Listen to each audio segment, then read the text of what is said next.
BRS party అన్న, KCR sir అన్న, తెలంగాణ ఉద్యమకారులకి, ఉద్యమంలో పాల్గొన్న ప్రతి ఒక్కరికి, చిన్నలకి, పెద్దలకి, ఆడబిడ్డలకి, అన్నలకు, తమ్ముళ్ళందరికీ కూడా తల్లిగారింటి లాంటిది. నేనైతే నా తల్లిగారింట్లో అడుగు వెంటనే అంత హ్యాపీగా ఫీల్ అయినా. మొన్న కూడా నేను సార్ బర్త్డే రోజు సార్ పాట రిలీజ్ చేయడానికి, అంటే తెలంగాణలో చాలామంది అంటుంటారు, అక్క నేను పాట కంటే కొంచెం నా మాటలు నేను మాట్లాడాలని నా ఆవేదన అంటారో లేకపోతే నా ఒపీనియన్ షేర్ చేసుకుంటున్నా, తప్పుగా అనుకోవద్దు దయచేసి పెద్దలందరూ. ఎందుకనంటే ఆ రోజు సార్ బర్త్డే రోజు సార్ని కలవడానికి వెళ్ళాం, కేసీఆర్ సార్ని. అందరు చాలామంది అంటారు కేసీఆర్ సార్కి కళాకారులు అంటే ఇష్టము, పాట అంటే ఇష్టము, కళాకారులను గౌరవిస్తారని చెప్పి అని అంటారు.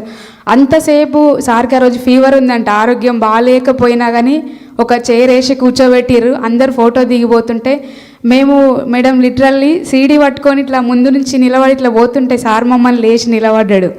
ఆ రోజు నిజంగా నాకు కళ్ళలోకి నీళ్ళు వచ్చినాయి, అసలు కళ్ళలో నీళ్ళు తిరిగినాయి. ఇట్లా అంటే ఇది కదా నిజమైన కళాకారులకు దొరికే గౌరవం అనిపించింది, ఇది కదా నిజమైన ప్రేమ అనిపించింది.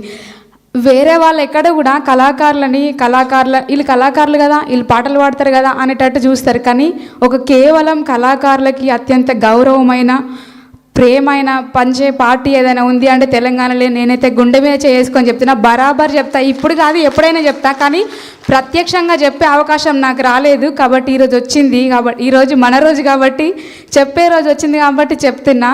కళాకారులకి ఎప్పుడు కూడా ఉద్యమం సమయంలో 2006 నుంచి నేను పనిచేసిన ఉద్యమంలో అంతర్పుల నాగరాజన్న గారితో, రసమై బాలకృష్ణ అన్నతో పనిచేసిన నేను. అప్పటి నుంచి ఇప్పటి వరకు కూడా పాటకి పట్టం కట్టి పాటని, కళాకారులని గౌరవంగా చూసుకునే పార్టీ ఏదైనా ఉంది తెలంగాణలో అంటే అది బీఆర్ఎస్ పార్టీయే.